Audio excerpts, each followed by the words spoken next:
నారాయణం నమస్కృత్య నరం చైవ నరోత్తమం దేవీం సరస్వతీం వ్యాసం తతో జయముదీరయేత్. హరి ఓం. పరమేశ్వర స్వరూపైన సభకి నమస్కారం. మనకి జీవితంలో అనేకమైన సంఘటనలు జరుగుతూ ఉంటాయి. అసలు యథార్థములకు జీవితమే సంఘటనల యొక్క పరంపర. అయితే వెనక్కి తిరిగి చూసుకుని ఈ సంఘటన ఇలా ఎందుకు జరిగి ఉండి ఉంటుంది, ఈ సంఘటన జరిగిన తరువాత నేను ఎంత జారుడు మెట్ల మీద నిలబడి ఉన్నాను, నిజంగా ఏదో పరమేశ్వరానుగ్రహం ఉండి రక్షింపబడ్డాను, కానీ నేను ఈ సంఘటనలని అలా కొనసాగిస్తే ఏ స్థాయికి కింద పడిపోయి ఉండేవాణ్ణో అనేటటువంటి అభిప్రాయం ఒకరికి ఏర్పడింది అనుకోండి, వాడు వెంటనే మళ్ళీ మెట్లెక్కడం ప్రారంభించినవాడు అని గుర్తు.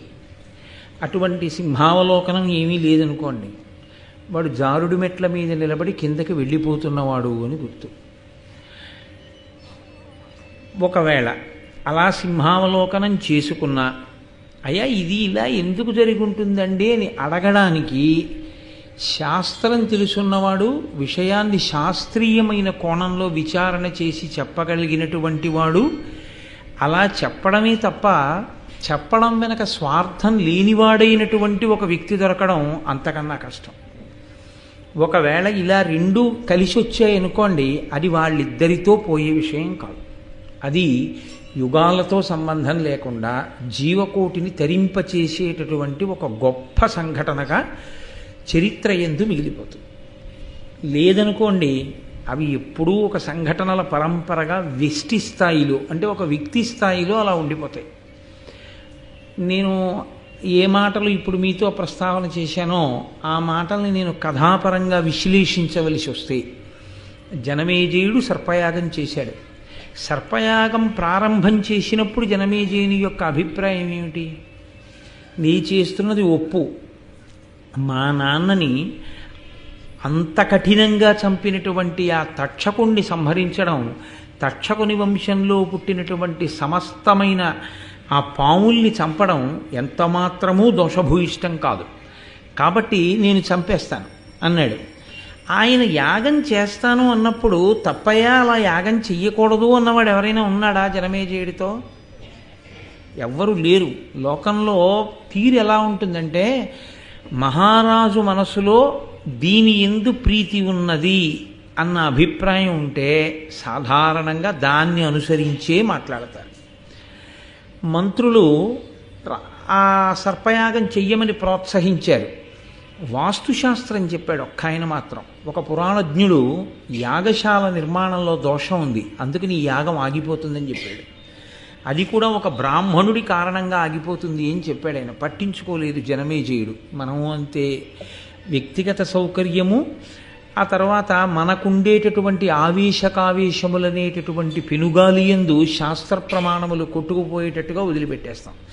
దానికి అందరి నోటి వెంట వచ్చే మాట ఒకటే, ఏం పర్వాలేదులేండి అని విడిచిపెట్టేస్తాం. జనమేజయుడు అదే అన్నాడు, ఏం పర్వాలేదులేండి. ఎందుకు పర్వాలేదులేండి అంటే, శాస్త్రమా, శాస్త్రధిక్కారము జరిగేటట్టుగా క్రతువు జరుగుతున్నప్పుడు చెయ్యడానికి అక్కడ సంభారములు చేయించేవాళ్ళు ఎంత గొప్పవాళ్ళైనా అది నిలబడుతుందా అంటే, శాస్త్రధిక్కారము చేస్తే నిలబడదు, నిరూపించారు. ఆస్తిక మహర్షి వచ్చారు, సర్పయాగం ఆగిపోయింది. నిన్నను నేను మీతో కొన్ని పద్యాలు మనవి చేశాను, ఆస్తిక మహర్షి చదివినటువంటి పద్యాలు. అందులో ఆయన ఒక్కొక్క పద్యంలో ఒక్కొక్క విషయాన్ని స్పృశించాడు. ముందు పరీక్షిత్తుని పొగిడాడు, తర్వాత ఆయన వ్యక్తిత్వాన్ని, జనమేజయుని యొక్క వ్యక్తిత్వాన్ని పొగిడాడు. ఏ కోణంలో? యాగాలు చెయ్యడం, బ్రాహ్మణుల్ని ఆదరించడంలో ఆయన ఎంత గొప్పవాడో చెప్పాడు. తరువాత ఏం చెప్పాడు? లోకంలో అనేక యాగములు జరిగాయి, అందులో సర్వోత్కృష్టమైన యాగములు ఏవి చెబుతూ జనమేజయుని యాగం గురించి కూడా చెప్పాడు. నాలుగవసారి మాట్లాడుతూ జనమేజయుడు ఆ యాగం చెయ్యడం చేత అగ్నిహోత్రుడు ఎలా ప్రీతి చెందుతాడు, తరువాతి కాలంలో అగ్ని వలన ఆయన ఎటువంటి సంపత్తి పొందాలని తాను ఆశీర్వచనం చేస్తున్నాడు, ఈ విషయాలు చెప్పాడు.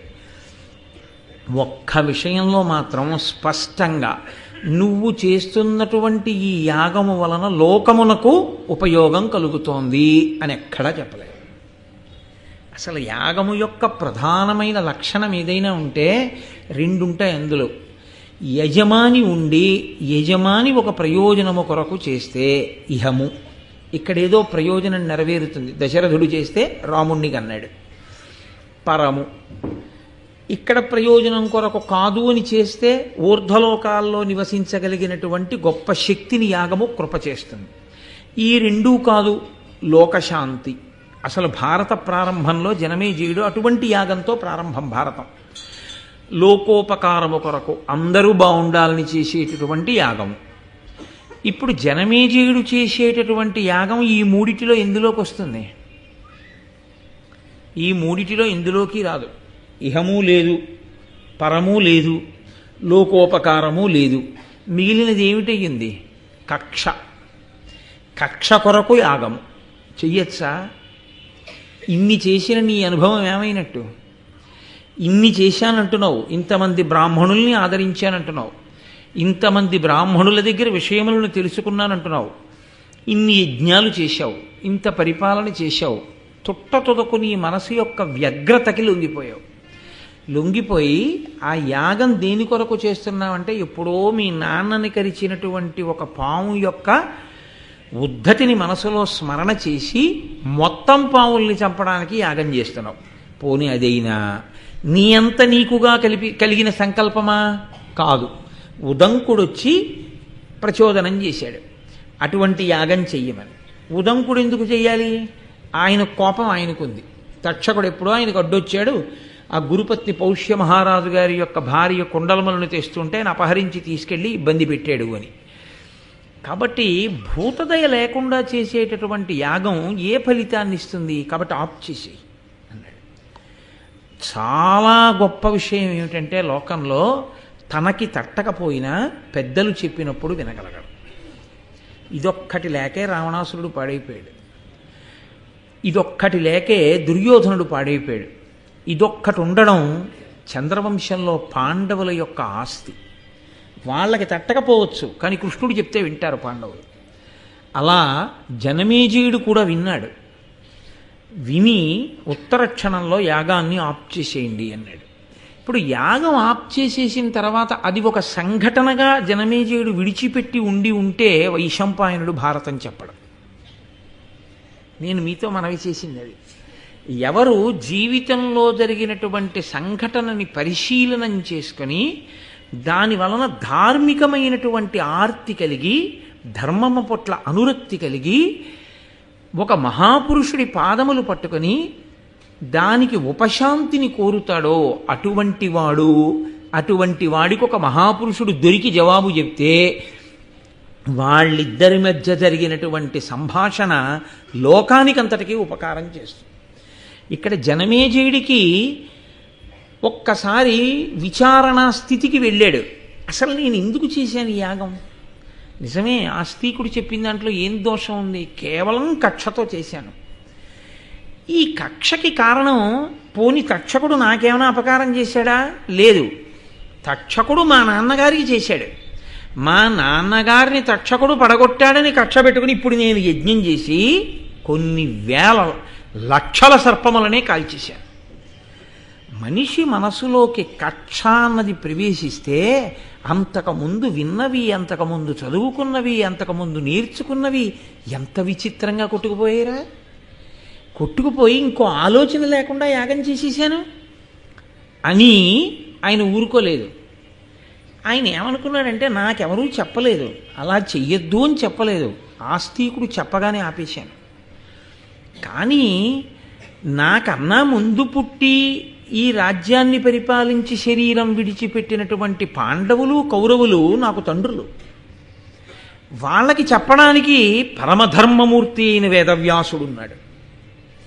సాక్షాత్ ఆయన ఆత్మబంధువు. ఎందుచేత ఆ మాటకొస్తే అసలు ఆ పుట్టినటువంటి బిడ్డలలో ఆ వ్యాస స్పర్శ లేకుండా సంతానం కలగలేదు అక్కడ. కాబట్టి ఆయన వంశకర్త అయి ఉన్నాడు. అటువంటి మహాపురుషుడు ఆయన ఉన్నాడా? పెద్దరికం వహించి మాట చెప్పడానికి భీష్ముడు ఉన్నాడా? అడగకుండానే చెప్తాడు భీష్ముడు. మహాపురుషుడు ఆచార్యుడు ద్రోణుడు ఉన్నాడా? కృపాచార్యుడు ఉన్నాడా? ఇంతమంది ఉండి మరి ఎవరు వినకపోవడం వల్ల అంత పెద్ద యుద్ధం జరిగింది కురుక్షేత్రం. వాళ్ళు ఎక్కడో మాట వింటే ఇంత భారతం జరిగి ఉండకూడదు. కాబట్టి వ్యాసుడు ఉండగా ఇది ఎలా జరిగింది? అసలు ఎవరు మాట వినకపోవడం వల్ల జరిగింది? మాట వినకపోవడం అనేటటువంటిది కేవలం స్వభావరీత్యా మాట వినకపోవడం జరిగిందా? అంతకన్నా ఇంకా వెనకాతల కారణం ఏమైనా ఉందా? ఒక వ్యక్తి స్వభావరీత్యా మాట వినకపోవడం అన్నది జరిగి ఉంటే ఇంతమంది మహాత్ములున్న చోట ఒక్కడే పోయి ఉండాలి. అలా పోలేదు. ఇనపరజనం అంతటినీ అయస్కాంతం ఆకర్షించినట్టు మొత్తం దుష్టశక్తులన్నిటినీ దుర్యోధనుడు ఆకర్షించాడు. దేవతాశక్తులన్నీ ఈశ్వరుడి ముందు నించున్నట్టు దేవతాశక్తుల యందు ఆవిర్భవించిన వారందరూ పాండవుల వైపుకి వెళ్ళారు. దేవతాశక్తులున్న వాళ్ళైనా మాట వినాలిగా వ్యాసుడు చెప్పినప్పుడు. మరి పాండవులు ఎందుకు వినలేదు? వీళ్ళిద్దరికీ యుద్ధం ఎందుకు జరిగింది అసలు కురుక్షేత్రంలో? ఆస్తికుడు చెప్పగానే నేను విని యజ్ఞం ఆపినట్టు వీళ్ళు కూడా భీష్ముడి మాటో, ద్రోణుడి మాటో, వ్యాసుడి మాటో, విదురుడి మాటో, అంతటి ధర్మాత్ములందరూ సభలోనే ఉన్నారు. కొత్తగా ఎవరినో అడగవలసిన అవసరం లేదు, ఎక్కడి నుంచో తెచ్చుకోవలసిన అవసరం లేదు. ఇవాళ నా అదృష్టం కొద్దీ వ్యాసుడు ఉన్నాడు సభలో అడగడానికి. అప్పుడు వాళ్ళకి ఆ ఇబ్బంది ఏం లేదు. ఎప్పుడూ ఉంటాడు భీష్ముడు, ఎప్పుడూ ఉంటాడు ద్రోణుడు, ఎప్పుడూ ఉంటాడు కృపుడు, ఎప్పుడూ ఉంటాడు విదురుడు. ఉన్నవాళ్ళు ఏదో తినేసి ఉత్తినే కూర్చోరుగా. వాళ్ళు ఎప్పుడూ ధర్మం మాట్లాడుతూనే ఉంటారు. అది బహుశా మా తాతలు చిన్నతనం నుంచి విని ఉండాలి. జనమేజయుడు పరీక్షిత్తు కొడుకు, పరీక్షిత్తు అభిమన్యుడు కొడుకు, అభిమన్యుడు అర్జునుడు కొడుకు. కాబట్టి మా పితృపితామహులు విని ఉండాలి మాట. ఎక్కడొచ్చింది అసలు దోషం? అసలు భారతం ఎందుకు వచ్చింది? కురుక్షేత్ర యుద్ధం ఎందుకు జరిగింది? ఎక్కడ మాట వినకపోవడం అన్నది జరిగింది. ఎవరెవరు మంచి మాటలు చెప్పారు, ఎవరెవరు మాట వినలేదు. ఎవరెవరు మాట వినకపోవడం వల్ల ఏ స్వభావముల చేత, ఏ కారణముల చేత ఇంత భారత యుద్ధం జరగవలసి వచ్చింది. ఈ సంఘర్షణలో ఏవో చాలా గొప్ప గొప్ప విషయాలే ఉండుంటాయి తెలుసుకోవలసినవి. ఇప్పుడు కథని కథగా చెప్పేవాడు కాదు కావలసింది, కథలో ఉన్నటువంటి ధర్మ సూక్ష్మములతో చెప్పేవాడు కావాలి మనకి. అదృష్టం ఏమిటంటే వ్యాసుడు ఉన్నాడు సభలో, యజ్ఞపరీక్షకుడిగా కూర్చుని ఉన్నాడు. ఆ వ్యాసుడే మహాభారత రచన చేసినవాడు. ఇతిహాస రచన, ఇతిహాస అన్న మాట ఎందుకంటారు అన్నది నేను మీతో మనవి చేశాను. ఇతిహాసం అది అలాగే జరిగినది. ఎందుకనంటే వ్యాసుడు కూడా అందులో ప్రధానమైన భూమిక పోషించాడు కాబట్టి వ్యాసుడు ఉన్నాడు. నేను అడుగుతాను, అడిగితే వ్యాసుడు చెప్పాలి. కానీ పెద్దలను అడిగితే పెద్దలు చెప్పాలని ఆశించి మీరు అడగవచ్చా? అదేం బాకీయా చెప్పాలని? కాదు. ఎందుకు చెప్పాలి? కృప కలిగి చెప్పాలి. కృప వారికి కలగాలి అంటే ఎందుకు కలగాలి? మన ఆర్తి అర్థమైతే కలగాలి. ఏదో తెలుసుకోవాలనేటటువంటి ఆర్తి అవతల వారి యందు ఉన్నది అంతే. గురువుగారు మాట్లాడడానికి అంతకన్నా ఇంకొక విషయాన్ని ప్రాతిపదికగా తీసుకోరు. గురువుగారు మాట్లాడే దేనికి మాట్లాడతారు అంటే కేవలముగా శిష్యుని యొక్క ఆర్తి చూసి మాట్లాడతారు. ఆవు పాలు ఎందుకు వదులుతుంది? తాను గడ్డి తిని నెమరు వేసి తయారు చేసిన పాలు కడుపులో పెట్టుకొని శిరములలోకి విడవకుండా పొదుగులో దాచుకున్న ఆవు ఏ కారణానికి పాలని విడిచిపెడుతుంది? ఆకలితో ఉంది దూడ అని గుర్తేమిటంటే పలుపు విప్పగానే పరుగెత్తుకెళ్ళి పొదుగులో 2 గుద్దులు గుద్దితే చాలు విడిచిపెట్టేస్తుంది. పొదుగులో 2 గుద్దులు గుద్దిన దూడకి పాలు విడిచిపెట్టకుండా ఉండలేని ఆవులా ఆర్తితో పాదములు పట్టుకున్నటువంటి శిష్యుడి వంక చూసి చెప్పకుండా ఉండలేక గురువు చెప్తాడు. కాబట్టి నాకిక్కడ వ్యాసుడు ఉన్నాడు, నా ఆర్తి ఆయనకు అర్థమైతే చాలు మాట్లాడతాడు. లేకపోతే ఆయనకి మాట్లాడవలసిన అవసరం లేదు, ఆయన చిరునవ్వు నవ్వి వెళ్ళిపోతారు. కాబట్టి ఇప్పుడు వ్యాసుడు మాట్లాడడం అంటే నా ఆర్తి అర్థమైతే మాట్లాడాలి. నా ఆర్తి అర్థమైతే మాట్లాడేస్తాడనుకోకూడదు. ఆయన ఎవరో నాకు అర్థమైందని కూడా ఆయనకు అర్థం అవ్వాలి. ఆయన యందు నా యొక్క పూజ్యభావన ఆయనకు అర్థమైంది అన్న విషయం కూడా స్పష్టము కావాలి. కాబట్టి ఈ కోణంలో జనమేజయుడు అడుగుతున్నాడు. లేకపోతే భారతాన్ని వైశంపాయనుడు చెప్పవలసిన అవసరం లేదు. మీరు ఏదైనా సరే ఒక గొప్ప గ్రంథం కానీ ఒక గొప్ప చరిత్ర కానీ ఆవిష్కరింపబడుతుంటే దానికి కారణమేది అన్నది తెలుసుకుంటే ఒక ప్రయోజనం ఉంటుంది. మనం కూడా జీవితంలో అలా ఊంచుకోవడం అలవాటు అవుతుంది. ఎందుకని అంటే తప్పు చెయ్యనివాడు, చెయ్యకుండా ఉండగలిగినవాడు, అసలు ఏ తప్పు చెయ్యకుండా నా జీవితం ఉంది అన్నవాడు చాలా కష్టం. ఏదో తప్పు అజ్ఞానం చేతనో అమాయకత్వం చేతనో తెలిసో ఎక్కడో జరుగుతుంది. కానీ దానిని విచారణ చేసుకుని కనుక నేను దీన్ని పట్టుకోకూడదు అని బాగా ప్రతిజ్ఞ చేసుకుని నిలబడగలిగిన వాడే దిద్దుకోగలిగినవాడు. లేకపోతే ఏదో ప్రతిదాన్ని చాలా చులకనగా తీసుకుంటూ పెద్ద విషయం ఏముందని కాకతాళీయము అంటారు. అలా కాకతాళీయంగా తీసుకున్నారనుకోండి, అలాంటి వారికి జీవితంలో ఎన్ని విననివ్వండి, ఎన్ని జరుగుతూ ఉండనివ్వండి, ఎన్ని చూస్తూ ఉండనివ్వండి, ఏమీ వరగదు. కొత్తగా మార్పు రాదు. ఎందుకు రాదు అంటే ఒక్కటే కారణం, వాళ్ళు ఆగి వెనక్కి చూడరు, విన్నదాన్ని తమ జీవితానికి సమన్వయం చేసుకోరు. ఈ రెండు ఎక్కడ ఉండవో అక్కడ అభ్యున్నతి ఉండదు. అందుకే గురువాక్యము అన్నది ఎటువంటిది అంటే, గురువాక్యము వర్షం లాంటిది. శిష్యుడు ఎటువంటి వాడు అంటే మట్టిలో ఉన్న విత్తనం అయితే మొలకెత్తుతుంది, రోటి మీద పడి ఉన్న విత్తనం అయితే మొలకెత్తదు. వాన నీరు ఒకవేళ రోటి గుంతలోకి చేరి అందులోకి విత్తనం తడిసి నానుతూ ఉండిపోయినా ఆ విత్తనం మొలకెత్తదు. ఎందుకంటే ఒక్కటే కారణం, అది బండరాతి మీద ఉన్నది కాబట్టి మొలకలెత్తదు. దానికి సహజంగా మెత్తని మట్టిలో అది లేదు. అదే మట్టిలో ఉన్నటువంటి విత్తనం మీద ఒక్క చినుకు చాలు మహావృక్షమై కూర్చుంది.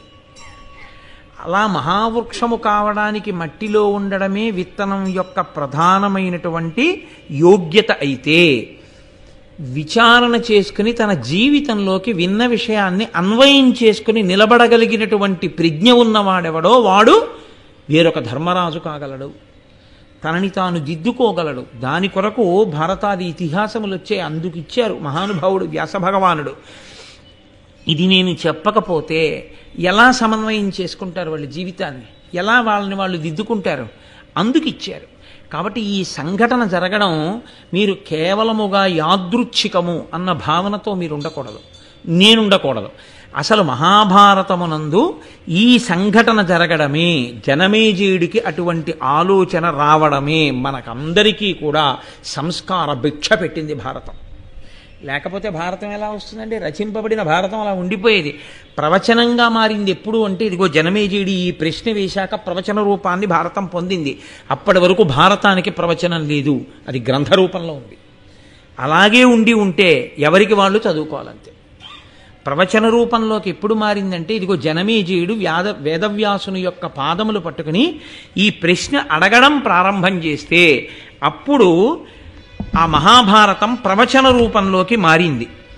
కాబట్టి అయ్యో నిజంగా ఆస్తిక మహర్షి వచ్చి రక్షించింది పావుల్నా, ఆస్తిక మహర్షి వచ్చి రక్షించింది నన్ను రక్షించాడు, నాకు అమృతం పెట్టాడు. లేకపోతే ఎంత పాపం చేసుకుంటూ పోదునో, ఎంత కక్షతో ఈ యాగం చేద్దునో, చివరికి ఏమి సాధించానని నేను అనుకోవాలి. అలా కాకుండా నన్ను రక్షించాడు మహానుభావుడు. ఇది ఆయన మనస్సులో ఉన్న మాట. కాబట్టి ఆయన సభలో ఉన్నటువంటి వేదవ్యాసుణ్ణి చూసి పరమబ్రహ్మనిధిన్ పరాశరసుతున్ బ్రహ్మర్షి ముఖ్యున్ దయాపరు కౌరవ్య పితామహున్ జనహిత ప్రారంభు కృష్ణాజినాంబరు నీలాంబుదవర్ణ దేహు అనురూపప్రాంశు ఉద్యద్దివాకర రుక్పింగ జటాకలాపు గత రాగద్వేషు నిర్మత్సరున్. వ్యాసుడన్న మాట ఒక్కటే వదిలిపెట్టేసి, ఆయన పేరు విడిచిపెట్టేసి జనమేజయుడి గుండెలో వ్యాసుణ్ణి తీసుకొచ్చి చెప్తున్నారు మనకి. జనమేజయుని గుండెలో వ్యాసుని పట్ల ఉన్న పూజ్య భావన, ఒక గురువుగారి దగ్గర కూర్చున్న శిష్యునికి అభ్యున్నతి ఎప్పుడు అంటే గురువుగారి మీద ఆ పూజ్యభావన ఉంటేనే. ఆ పూజ్యభావన గురువుగారి మీద లేనినాడు అది శిష్యుడికి కొత్తగా ఏమీ తీసుకొచ్చి ఇవ్వదు, ఆయనకేమీ ఆర్ద్రత కల్పించదు, సంస్కార బీజములను నాటలేదు. అందుకే పేరు విడిచిపెట్టేశాడు. అసలు విడిచిపెట్టేసి వ్యాసుని గొప్పతనాన్ని స్మరిస్తున్నాడు జనమేజయుడు. పరమబ్రహ్మనిధిన్, సాక్షాత్తు పరబ్రహ్మమే రాశీభూతమై నా కన్నుల ఎదుట కూర్చుని ఉంది. పరాశరసుతున్, పరాశర మహర్షి యొక్క కుమారుడు, బ్రహ్మర్షి ముఖ్యున్, బ్రహ్మర్షులలో ముఖ్యమైనవాడు, దయాపరున్, ఇందుకు కదూ మాట్లాడాలి, దయ కలిగినవాడు, కౌరవ్య పితామహున్, కురువంశమునకంతటికీ కూడా పితామహ స్థానమునందున్నవాడు, జనహిత ప్రారంభు, జనమునకంతటికీ కూడా హితమును కల్పించడము అనేటటువంటి మార్గమునందు అష్టాదశ పురాణములను వేద విభాగమును చేసి లోకానికి 4 మంచి మాటలు చెప్పి జనాన్ని మంచి మార్గంలోకి మళ్లించడం అనేటటువంటి ప్రక్రియని ప్రారంభం చేసిన మహాపురుషుడు. కృష్ణాజినాంబరు, కృష్ణాజినం కట్టుకుని ఉన్నవాడు, నీలాంబుదవర్ణదేహు, నల్లని మేఘం ఎలా ఉంటుందో అటువంటి శరీరంతో ఉన్నవాడు, అటువంటి కాంతితో ఉన్నవాడు, అనురూప ప్రాంశు, ఆ పేరుకి తగినటువంటి గుణములు కలిగినటువంటి వాడు, ఉద్యద్దివాకర రుక్పింగ జటాకలాపు, అప్పుడే ఉదయించినటువంటి సూర్యబింబము నుంచి వచ్చేటటువంటి కాంతి ఎలా ఉంటుందో అటువంటి కాంతితో మిరిసిపోతున్నటువంటి ఎర్రని జటలు చుట్టబడినటువంటి ఆ కొప్పు కలిగినటువంటి వాడు, గత రాగద్వేషు, రాగద్వేషములు లేనివాడు, నిర్మత్సరున్, ఏమాత్సర్యము లేనివాడు. అసలు వ్యాసుడు అన్న మాట ఎక్కడన్నా వాడారా? వ్యాసుడు లోకానికి తెలుసు, జనమేజయుడికి తెలుసు, మీకు తెలుసు, నాకు తెలుసు. కానీ వ్యాసుడు జనమేజయుడి గుండెలో ఎలా ఉన్నాడో ఆ పద్యం చెప్తాడు. గురువుగారి పేరుతో అందరికీ తెలుసు. గురువుగారు నీకెలా తెలుసు? నీ గుండెలో గురువుగారు ఏమిటి? ఈ విషయంలో పర్వతం ఎలా చెలించకుండా ఉంటుందో గురువుని నమ్మిన శిష్యుడు అలాగే ఉండాలి. తన గురువు పట్ల అంత పూజ్య భావనతో ఉండాలి. శిష్యుడి గుండెలో గురువు అంటే పరబ్రహ్మమే, దైవమే. గురుర్బ్రహ్మ గురుర్విష్ణు గురుర్దేవో మహేశ్వర గురు సాక్షాత్ పరబ్రహ్మ. అందుకే పరమబ్రహ్మనిధిన్ అంటూ మొదలుపెట్టారు. అటువంటి వ్యాసుడి వంక చూసి జనమేజయుడు ప్రశ్న వేస్తున్నాడు. ఒక్క పద్యంలో అడిగాడండి. ఒక్క పద్యంలో ఎంత ఆర్తిని వెళ్ళబుచ్చాడో చూడండి. చేసిన యాగంలోంచి ఎంత ఆర్తి వచ్చిందో. జీవితంలో ఏదో సంఘటనల రూపంలో జీవితం గడిచిపోయినటువంటి వాడికి ఏ విచారణ ఉండదు. ఆలోచించుకోగలిగినటువంటి వాడు, విచారణ చేసుకోగలిగిన వాడిలో ఎంత పరిశీలన ఉంటుందో, ఎంత ఆర్తి ఉంటుందో, ఎంత తాపత్రయం ఉంటుందో జనమేజయుడి పద్యంలో అర్థమవుతుంది. దీనికి వేదవ్యాసుడు జవాబు చెప్పవలసి వచ్చింది.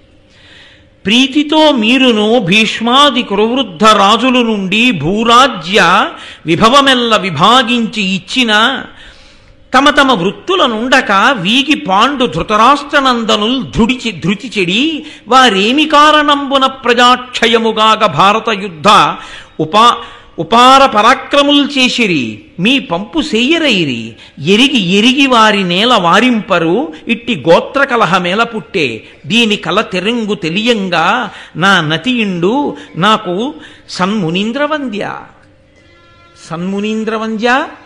గొప్ప మునుల చేత నమస్కరింపబడేటటువంటి స్వరూపము కలిగినటువంటి వాడా, ప్రీతితో మీరును భీష్మాది కురువృద్ధ రాజులు ఉండి భూరాజ్య విభవమెల్ల విభాగించి ఇచ్చినన్. పరమధర్మాత్ములు సమస్త శాస్త్రములు తెలిసిన్న మీరున్నారు. జనమేజయుడు వ్యాసుడిని అడుగుతున్నాడు. పరమధర్మాత్ముడైన భీష్మాచార్యుడున్నాడు, కురువృద్ధులున్నారు. వీళ్ళందరూ కలిసి రాజ్యాన్ని విభాగం చేశారు. ఇవ్వకుండా ఊరుకుని పంచుకోవడానికి దెబ్బలాడుకుంటే అది వేరు. అది ఎలా ఉంటుందంటే ఇదిగో గరుత్మంతుడు తినేసినటువంటి గజగజపాల్లా ఉంటుంది. కానీ ఇక్కడ దెబ్బలాడుకోవడానికి అవకాశం లేకుండా విభజించి ఇచ్చేశారు. ఎవరు విభజించి ఇచ్చారు? పరమధర్మాత్ములు విభజించి ఇచ్చారు. కాబట్టి ఇంకా దెబ్బలాడుకోవడానికి ఏముంది? ఏముండదు. రాజుల నుండి భూరాజ్య విభవమెల్ల విభాగించి ఇచ్చినన్ తమ తమ వృత్తుల నుండక వీగి పాండు ధృతరాష్ట్ర నందనుల్ ధృతి చెడి వారేమి కారణంబున ప్రజాక్షయముగాక భారత యుద్ధం అపార పరాక్రములు చేసిరి. వాళ్ళిద్దరికీ ఇచ్చేసిన తర్వాత మళ్ళీ ఆ రాజుల్ని కూడా తీసుకుని ఆ దుర్యోధనుడు ఈ రాజుల్ని కూడా తీసుకుని పాండవులు కురుక్షేత్ర యుద్ధభూమికి ఎందుకు వెళ్ళారు? మీ మాట విని ఎవరికిచ్చిన రాజ్యం వాళ్ళు ఎందుకు పరిపాలించలేదు? వాళ్ళు ఎందుకు దెబ్బలాడుకున్నారు?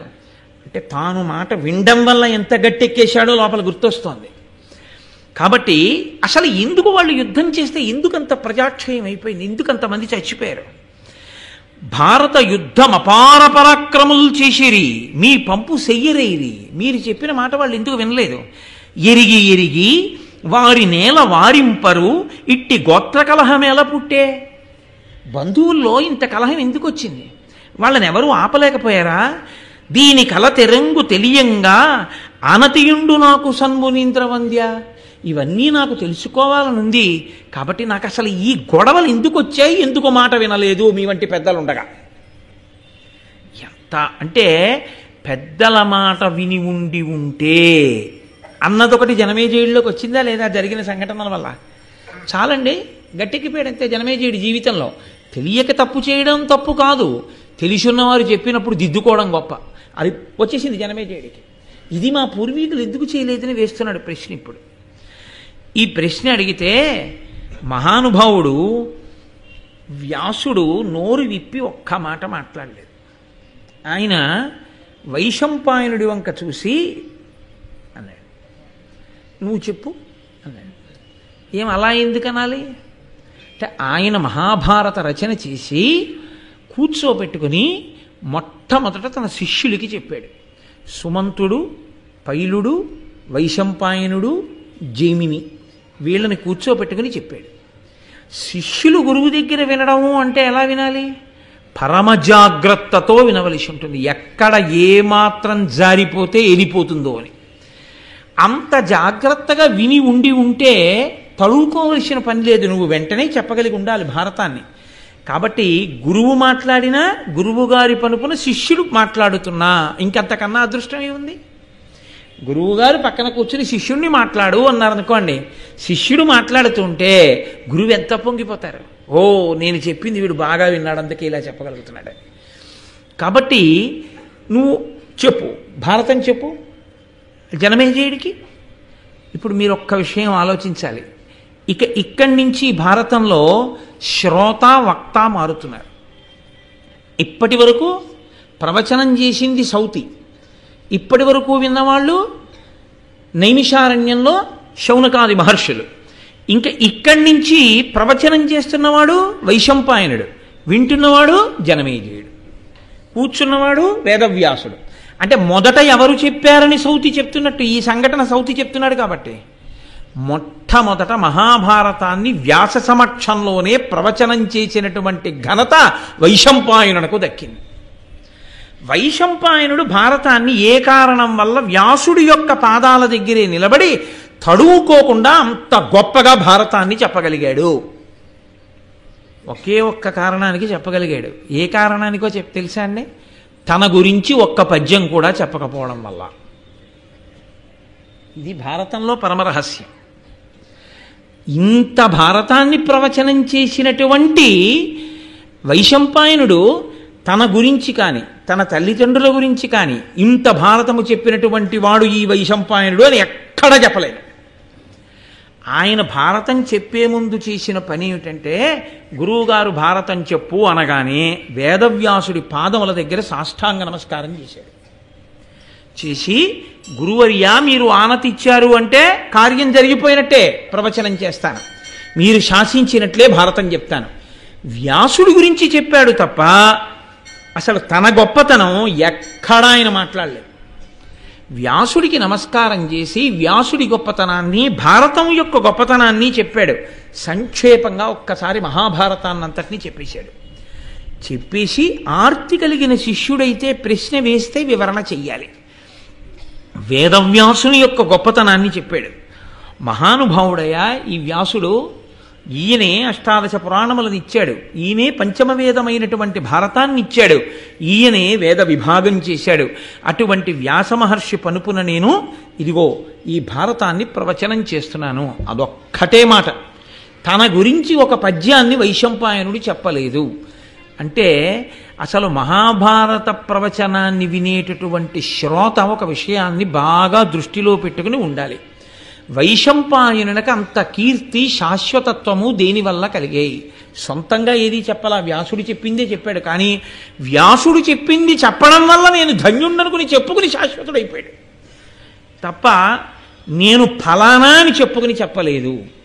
భగవత్ సంబంధమైనటువంటి విషయాన్ని ప్రవచనం చేసేటటువంటి వాడికి ఉండవలసిన ఏకైక అర్హత ఆ భగవంతుని యందు నిరతిశయమైన భక్తి, భగవత్ కథ రచన చేసినటువంటి ఋషి పాదముల యందు భక్తి.